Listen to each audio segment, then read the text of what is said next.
Hello students.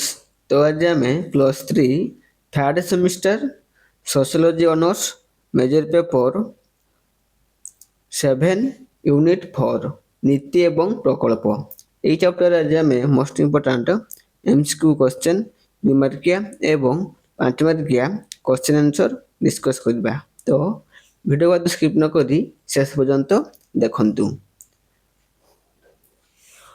प्रथम question कौन आसुची अंगनवाड़ी योजना केउं मंत्रालय द्वारा परिचालित? महिला व शिशु विकास मंत्रालय द्वारा परिचालित। परवर्ती प्रश्न प्रधानमंत्री मातृत्व बंधन योजना माँ मानक केते टंका दिया जाए ना 500 टंका दिया जाए। परवर्ती प्रश्न इंदिरा गांधी वृद्धावस्था पेंशन योजना क्यों वयस्क मानक साहाय्य करे? 60 वर्ष वयस्क व ऊर्ध्व वयस्क वृद्धा मानक इंदिरा गांधी वृद्धावस्था पेंशन योजनाटी दिया जाए।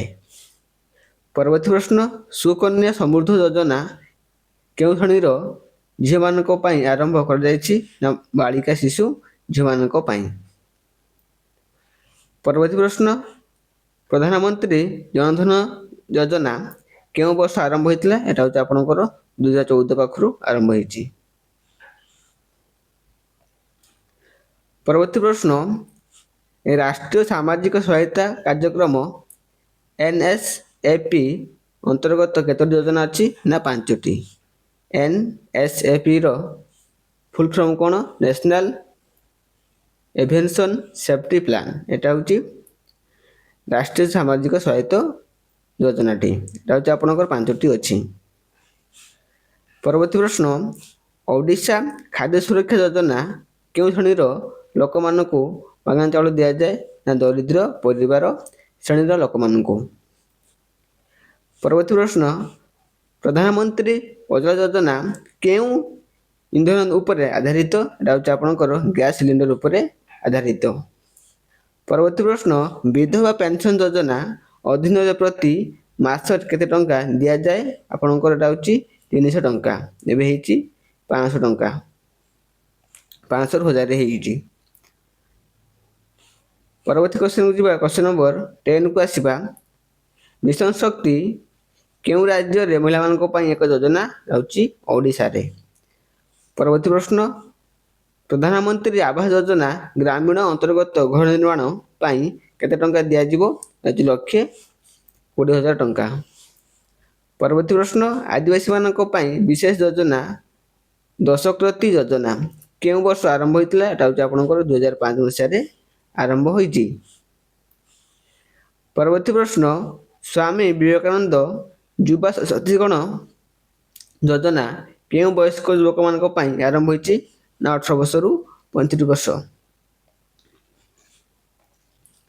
परवर्ती प्रश्न कनक लक्ष्मी योजना केउं राज्य योजना? एटा होछि ओडिसा रे।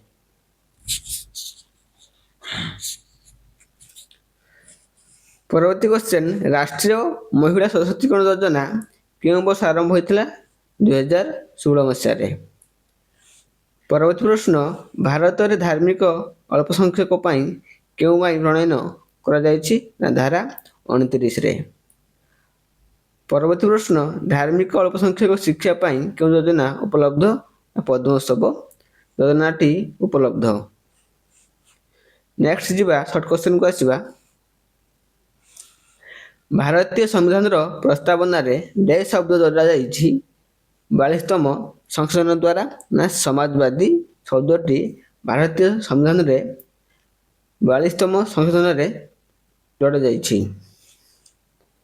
परवर्ती प्रश्न डे आईन अनुसार महिला मानकु कार्यस्थली रे यौन उत्पीड़न रो सुरक्षा प्रदान कर जाइछि राउछि POSH प्रतिषेध प्रतिवाद व प्रतिकार।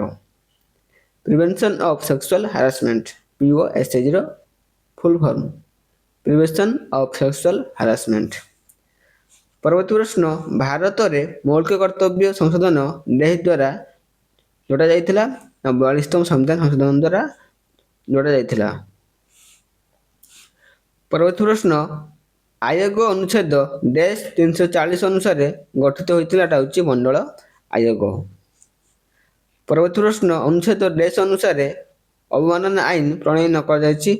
ନା ଧାରା 5217 ଅନୁସାରେ ଅବମାନନା ଆଇନ ପ୍ରଣୟନ କରାଯାଇଛି।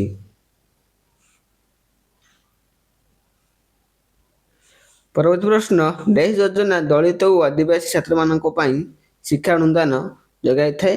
ନା ପୋଷ୍ଟ ମ୍ୟାଟ୍ରିକ ଛାତ୍ରବୃତ୍ତି। ପରବର୍ତ୍ତୀ ପ୍ରଶ୍ନ, ଭାରତରେ ଶିଶୁ ଶ୍ରମ ନିଷେଧ କରୁଥିବା ଆଇନ ଡେସ୍ ଅଟେ?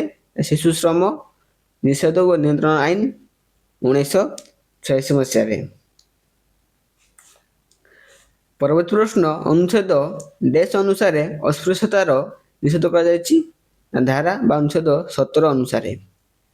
ପରବର୍ତ୍ତୀ ପ୍ରଶ୍ନ, ମନ୍ଦିର ପ୍ରବେଶ ଅନୁସୂଚିତ ଜାତି ଆଇନ ଡେସ୍ ମସିହାରେ ପ୍ରଣୟନ କରାଯାଇଛି? 1955 ମସିହାରେ।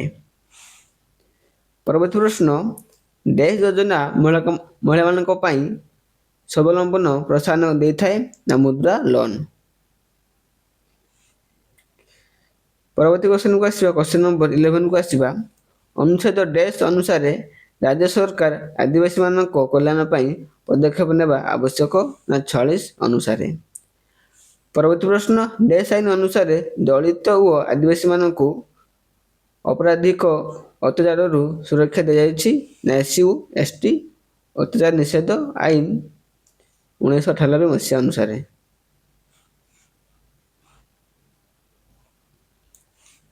ନେକ୍ସଟ ଯିବା, ଭାରତରେ ମାତୃତ୍ୱ ସୁବିଧା ଆଇନ ଡେସ୍ ମସିହାରେ ପ୍ରଣୟନ କରାଯାଇଛି? ନା 1961 ମସିହାରେ। ପରବର୍ତ୍ତୀ ପ୍ରଶ୍ନ, ଡେସ୍ ଯୋଜନା ଗ୍ରାମୀଣ କ୍ଷେତ୍ରରେ ରୋଜଗାର ସୁଯୋଗ ସୃଷ୍ଟି କରାଯାଇଥାଏ?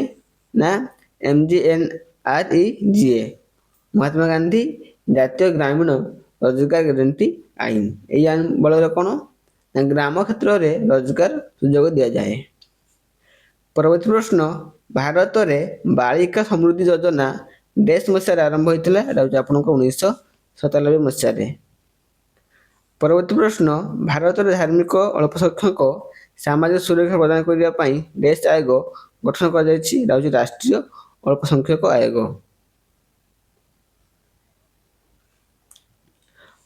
ପରବର୍ତ୍ତୀ ପ୍ରଶ୍ନ, ଭାରତୀୟ ସମ୍ବିଧାନର ଡେସ୍ ଅନୁଚ୍ଛେଦ ଧାର୍ମିକ ଅଳ୍ପସଂଖ୍ୟକଙ୍କୁ ସୁରକ୍ଷା ପ୍ରଦାନ କରେ? ନା 29 ଓ 30 ଧାରା ଅନୁସାରେ ଧାର୍ମିକ ଅଳ୍ପସଂଖ୍ୟକମାନଙ୍କୁ ସୁରକ୍ଷା ଦିଏ। ପରବର୍ତ୍ତୀ ପ୍ରଶ୍ନ, ଡେସ୍ ଯୋଜନା ଅଳ୍ପସଂଖ୍ୟକ ସମ୍ପ୍ରଦାୟର ଶିକ୍ଷା ଉନ୍ନତି ପାଇଁ ପ୍ରଚଳିତ ନା ପ୍ରତିଶ୍ରୁତି ଯୋଜନାଟି। ପରବର୍ତ୍ତୀ ପ୍ରଶ୍ନ, ଭାରତ ସରକାରଙ୍କର ଡେସ୍ ବିଭାଗ ଅଳ୍ପସଂଖ୍ୟକ କଲ୍ୟାଣ ପାଇଁ ଦାୟୀ? ଅଳ୍ପସଂଖ୍ୟକ କଲ୍ୟାଣ ମନ୍ତ୍ରାଳୟ। ପରବର୍ତ୍ତୀ ପ୍ରଶ୍ନ, ଡେସ୍ ଅଧିନିୟମ ଅନୁସାରେ ଧାର୍ମିକ ଅଳ୍ପସଂଖ୍ୟକ ଧାର୍ମିକ ସ୍ଥାନଗୁଡ଼ିକ ସୁରକ୍ଷିତ ରହିବ? ଧାର୍ମିକ ସ୍ଥାନ ସୁରକ୍ଷା ଅଧିନିୟମ 1991। ପରବର୍ତ୍ତୀ ପ୍ରଶ୍ନ, ଅଳ୍ପସଂଖ୍ୟକ ଶିକ୍ଷା ପାଇଁ ଡେସ୍ ଛାତ୍ରବୃତ୍ତି ଯୋଜନା ଚାଲିଛି? ନା ପ୍ରତିଭା ଛାତ୍ରବୃତ୍ତି ଯୋଜନା ଚାଲିଛି। ପରବର୍ତ୍ତୀ କ୍ୱେଶ୍ଚନ, ଡେସ୍ କମିଶନ ଅଳ୍ପସଂଖ୍ୟକ ଅଧିକାର ପର୍ଯ୍ୟବେକ୍ଷଣ କରେ? ରାଷ୍ଟ୍ରୀୟ ଅଳ୍ପସଂଖ୍ୟକ କମିଶନ ଅଳ୍ପସଂଖ୍ୟକ ଅଧିକାର ପର୍ଯ୍ୟବେକ୍ଷଣ କରିଥାଏ। ପରବର୍ତ୍ତୀ ପ୍ରଶ୍ନ, ଭାରତରେ ଡେସ୍ ଧର୍ମାବଲମ୍ବୀମାନଙ୍କୁ ଅଳ୍ପସଂଖ୍ୟକ ଘୋଷଣା କରାଯାଇଛି? ନା ମୁସଲିମ, ଖ୍ରୀଷ୍ଟିଆନ, ଶିଖ, ବୌଦ୍ଧ, ଜୈନ। ପରବର୍ତ୍ତୀ ପ୍ରଶ୍ନ, ଓଡ଼ିଶାରେ ଡେସ୍ ଅନୁଷ୍ଠାନ ଅଳ୍ପସଂଖ୍ୟକ ଛାତ୍ରଛାତ୍ରୀମାନଙ୍କ ପାଇଁ କାମ କରେ? ଓଡ଼ିଶା ଅଳ୍ପସଂଖ୍ୟକ କଲ୍ୟାଣ ପରିଷଦ। ପରବର୍ତ୍ତୀ କ୍ୱେଶ୍ଚନକୁ ଯିବା 25କୁ।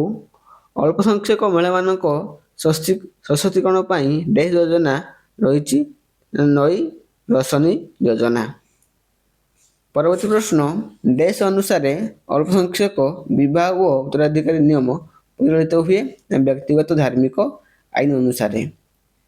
ପରବର୍ତ୍ତୀ ପ୍ରଶ୍ନ, ଭାରତରେ ଡେସ୍ ଧାର୍ମିକ ଅଳ୍ପସଂଖ୍ୟକ ଦିବସ ପାଳନ କରାଯାଏ? ନା 18 ଡିସେମ୍ବରରେ। ପରବର୍ତ୍ତୀ ପ୍ରଶ୍ନ, ଡେସ୍ ଅଧିନିୟମ ଅନୁଯାୟୀ ଅଳ୍ପସଂଖ୍ୟକଙ୍କ ବିରୁଦ୍ଧରେ ହିଂସା ଦଣ୍ଡନୀୟ? ନା ଅଳ୍ପସଂଖ୍ୟକ ସୁରକ୍ଷା ଆଇନ ଅନୁସାରେ। ପରବର୍ତ୍ତୀ କ୍ୱେଶ୍ଚନ, ଓଡ଼ିଶାରେ ଡେସ୍ ଯୋଜନା ଅଧୀନରେ ଅଳ୍ପସଂଖ୍ୟକ ଛାତ୍ରଛାତ୍ରୀମାନଙ୍କୁ ଆର୍ଥିକ ସହାୟତା ଦିଆଯାଏ? ଅଳ୍ପ ସଂଖ୍ୟକ ଛାତ୍ରବୃତ୍ତି ଯୋଜନା ମାଧ୍ୟମରେ। ତ ଇଏ ଥିଲା ଆପଣଙ୍କର ସର୍ଟ କ୍ୱେଶ୍ଚନ୍। ଦେନ୍ ଆସିବା 2 ମାର୍କିଆ କ୍ୱେଶ୍ଚନ୍କୁ। 2 ମାର୍କିଆ ଏବଂ 5 ମାର୍କିଆ ଏ କ୍ୱେଶ୍ଚନ୍ ଗୁଡ଼ିକ ଏବେ ମୁଁ ଡିସ୍କସ୍ କରୁନାହିଁ। ନେକ୍ସଟ କ୍ଲାସ୍ରେ ପ୍ରାୟତଃ ସବୁ କ୍ଲାସ୍ ଗୁଡ଼ିକ ରହିଛି, ସେ ସବୁକୁ ମୁଁ ଗୋଟେ କରିକି ସବୁ ଆଟେଣ୍ଡ କରିବି। ତ ଏସବୁକୁ ମୁଁ ସ୍କଲ୍ କରି ଯାଉଛି, ଆପଣମାନେ ସ୍କ୍ରିନଶଟ୍ ନେଇପାରନ୍ତି କିମ୍ବା ଷ୍ଟପ୍ କରି ଭିଡ଼ିଓ ଗୁଡ଼ିକ ପଢ଼ି ନିଅନ୍ତୁ। 2 ମାର୍କିଆ କ୍ୱେଶ୍ଚନ୍, 5 ମାର୍କିଆ କ୍ୱେଶ୍ଚନ୍ ସବୁଠାରୁ ବେଟର୍ ହେବ। ମୋ ଡିସ୍କ୍ରିପ୍ସନ୍ରେ ମୋର ଟେଲିଗ୍ରାମ ଗ୍ରୁପ୍ର ଲିଙ୍କ୍ ଅଛି, ସେଠି କ୍ଲିକ୍ କରିକି ଗ୍ରୁପ୍ରେ ଆଡ଼୍ ହେଇଯାଅ, ଯାହାଫଳରେ ଆପଣମାନେ କ୍ଲାସ୍ଟିର PDF ପାଇପାରିବେ। ଏଇଟା ହେଉଛି ଆପଣଙ୍କର 5 ମାର୍କିଆ କ୍ୱେଶ୍ଚନ୍। ତ ସମସ୍ତେ ଗୋଟେ କମେଣ୍ଟ କର, ଲାଇକ୍ କର, ସାଙ୍ଗମାନଙ୍କୁ ଏ ଭିଡ଼ିଓଟି ସେୟାର କର, ଯାହାଫଳରେ ସେମାନେ କ୍ଲାସ୍ଟି ଆଟେଣ୍ଡ କରିପାରିବେ। ତ ସମସ୍ତେ ସେୟାର କର।